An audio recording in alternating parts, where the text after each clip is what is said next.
할렐루야 반갑습니다 여러분. 계속해서 말씀을 나누겠습니다. 잠언 11장 28에서 30절까지 자기의 재물을 의지하는 자는 패망하려니와 의인은 푸른 잎사귀 같아서 번성하리라. 자기 집을 해롭게 하는 자의 소득은 바람이라. 미련한 자는 마음이 지혜로운 자의 종이 되리라. 의인의 열매는 생명나무라. 지혜로운 자는 사람을 얻느니라. 아멘. 28절에서 자기의 재물을 의지하는 자는 패망하려니와 의인은 푸른 잎사귀 같아서 번성하리라 말씀합니다.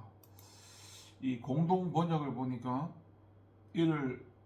돈이 많다고 우쭐대다가는 쓰러지지만 착하게 살면 나뭇잎처럼 피어난다라고 해석하고 있습니다. 아마도 이는 본문을 가장 현대적인 어감을 살려 잘 표현한 말인 것 같습니다.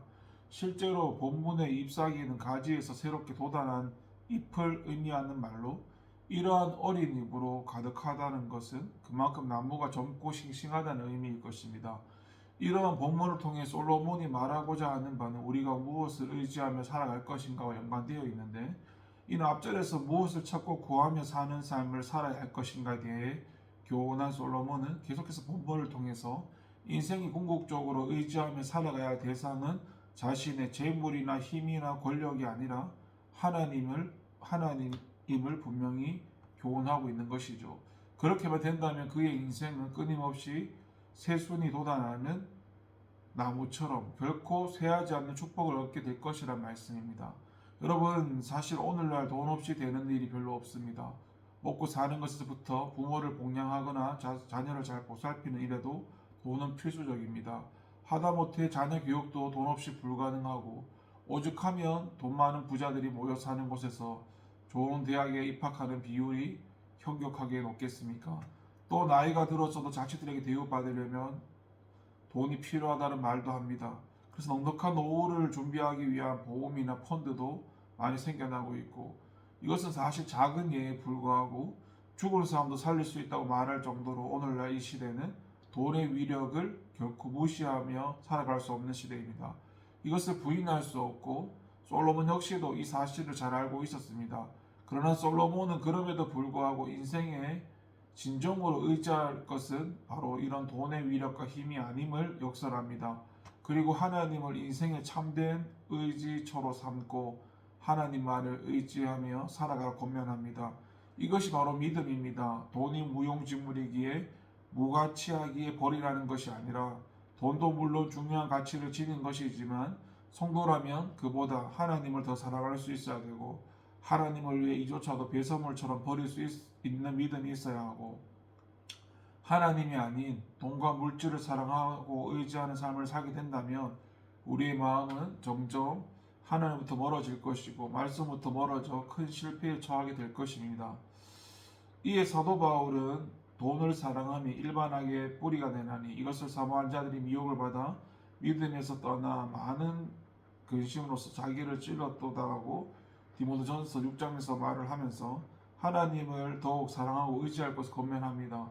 여러분, 돈이 하나님이 되어버렸고 돈이 전능자가 되어버린 이 시대에 그럼에도 불구하고 재물이 아닌 하나님을 의지하고 그물을 사랑하는 믿음의 소유자가 되어야 할 것입니다. 때로 하나님 때문에 재물과 재산을 버릴 수 있는 확고부동한 신앙을 소유해야 할 것입니다. 그러할 때 저와 여러분 하나님으로 인해서 푸른 새싹으로 가득한 푸른 나무의 번성함을 누리게 될 것입니다. 30절을 보게 되면 의인의 열매는 생명나무라 말씀하는데, 여기서 생명나무는 하나님께서 에덴 동산에서 선악과와 함께 두셨던 나무로서, 아담이 에덴 동산에서 하나님 명령에 불순종하고 선악과를 따먹음으로써 적금 자체를 금지당한 나무를 말하죠. 그런데 이러한 생명나무가 의인의 삶을 통해 맺어진다고 말하는 것이죠. 이는 사람이 하나님의 뜻에 합당한 의로운 삶을 살아가므로 결국 참된 생명을 누리는 삶, 영원한 생명에 이르게 될 것임을 말하고 있는데, 사실 인생은 누구나 자신이 뿌린 것만큼 열매를 거두게 되어 있습니다. 많이 뿌는 자는 많이 거두고 적게 뿌린 적게 거둡니다. 또 콩을 심은 자는 콩을 거두고 팥을 심은 자는 팥을 거두시 성령으로 심은 자는 성령의 열매를 거두고 육으로 심은 자는 육의 열매를 거두는 것입니다. 바울은 갈라디아서 6장 7절에 스스로 속이지 말라 하나님 업신여김 받지 아니하시나니 사람이 무엇을 심든지 그대로 거두리라 말하면서 이것이 폐기될 수 없는 하나님의 섭리고 법칙이라는 것을 분명히 말씀합니다. 그런데 콩을 심으면 콩이 날 것을 잘 알고 있는 우리들이지만 영원한 생명을 얻기 위해 영원한 생명에 합당한 씨앗이 아닌 그 반대의 씨앗을 심을 때가 많죠. 사실 많은 사람들의 삶을 자세히 살펴보면 삶 가운데 의로운 열매를 거두기에 합당한 씨앗이라 보기 어려운 그런 교만과 시기와 질투와 탐욕과 혈기와 마음과 세상을 사랑하고 세상의 유익을 집착하는 타락한 심성들로부터 비롯된 씨앗을 뿌리는 경우가 많죠. 이 같은 것들을 뿌리고 살아감에 있어서 삶의 텃밭에 가라지들과 잡초들이 왕성하게 우거져 있는 인생이 얼마나 많은지 알 수 있습니다. 그러면서 그들의 마음으로는 마지막 날에 하나님께 주실 영생을 기대하고 고대하고 있습니다.